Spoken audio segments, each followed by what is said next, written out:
home burners, the water heaters, home water heaters. They've got 50 years of tradition. They are on the market for 50 years. Campaign, RTP campaign for them here in, well, we've run the campaign, this particular campaign in Poland, so you will see some data for Poland. And the purpose of me showing you that is the amount and the precision of information we get about the customers, the precision that helps to direct the campaigns to precisely the customers we want. So the data that we show, the data that we gather and we produce, we provide, is very specific. From the sessions, the advertising sessions we had, to the users we've reached, to the page views of your landing page or your website, to the pages per session, so how many pages on your website the customer has looked at, the average session duration, the bounce rate, the new sessions as well. And the graph over here shows the new visitors versus the returning visitors ratio. Another data that we get is obviously the demographics. So starting from the male versus female, and this is actually a good graph showing that there is a half in half, even such technical product. There is half and half almost between the male and the female in terms of looking at the products and making shopping decisions.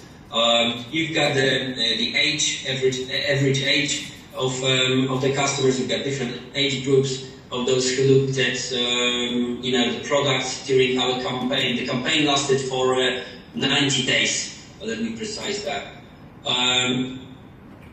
The recipients, again, you've got information about what usual websites they've looked at. So you've got precision in what they were looking at, were the customers TV lovers, movie lovers, auto enthusiasts, political junkies, etc. You've got the segments of the market that the customers usually view. You've got auto vehicles, motor vehicles, employment, dating services, etc. So you know what are they interested in the internet. The other data, obviously, we can get is what browser they have used while visiting our campaign materials. Even the precise type of the mobile device they've used. The device category, so you see that what percentage of people use the desktop, what percentage use the mobile, what percentage use the tablet. So then it gives you an opportunity to create specific creative banners designated for example, for the device category. Make the user source, the source of the users, when they get to your website to the campaign, whether they went from Google, whether it's an organic search or the search engine display directly, so they typed the name of your brand in the search window. Through Facebook, through the services precise for that campaign. The keywords, obviously, the campaign. When you create a campaign, we use several keywords specific to your product, and this statistics shows which keywords were the most valuable. So basically, which keywords clicked the most clicks on the creative on the banner. As you can see, for Immergas, the most clickable keywords were the competition keywords: Buderus, Weiland, Junkers, Souvenir Duval. Those were the competitive, the names of the competitors, but also gas heating, which is one of the keywords the customers were looking at. Gas heaters, again, so different names, basically in the language, to call the heater. Another data, the groups of ads. So basically, over here we have various groups or categories of keywords and how do they convert. We've got the keywords related to our client, how do they convert. We've got a very precise hourly and weekly schedule of user sessions, so we can follow hour by hour the sessions and the entries by the users. This is the precise information about the audience that we have generated during the campaign.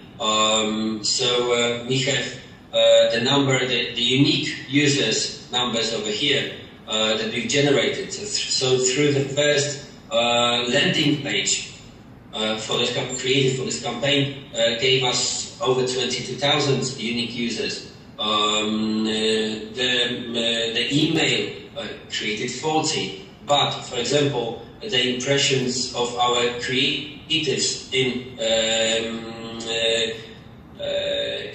certain group of services related to house building, home building, created over 600,000 unique users.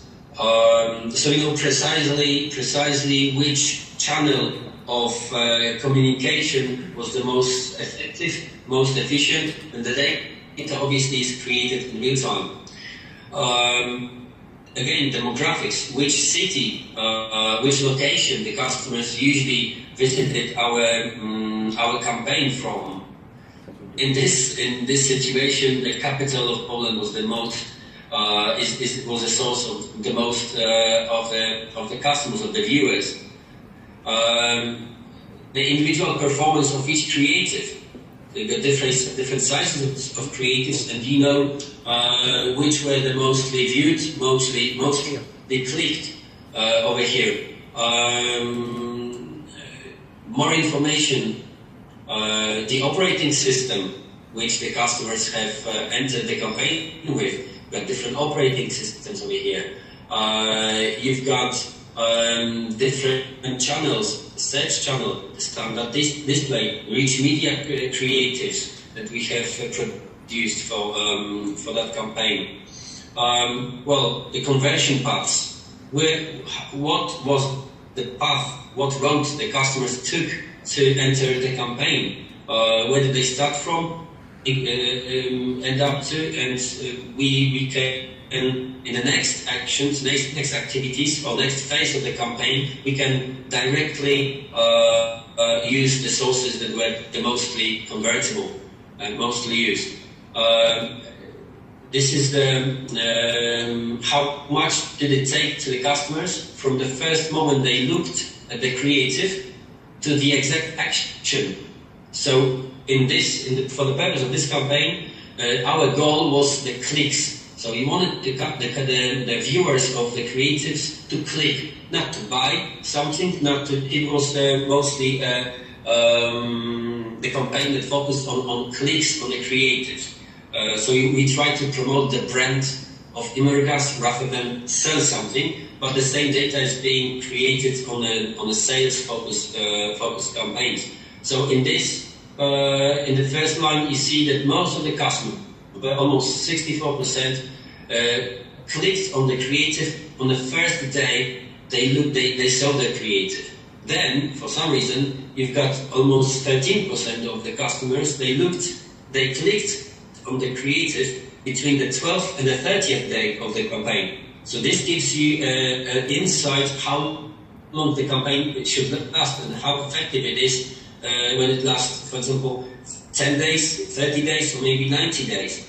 In terms of 12 to 30, we think it's more to do with retargeting. So we generated a base of customers, and then we again approached them with a creative after 12 or 30 days, and they finally clicked.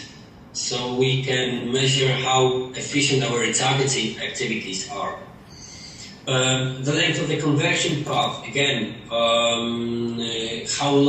many displays we had to create to basically for the customers to click on the creatives. Well, as you can see, that I've went very quickly through that.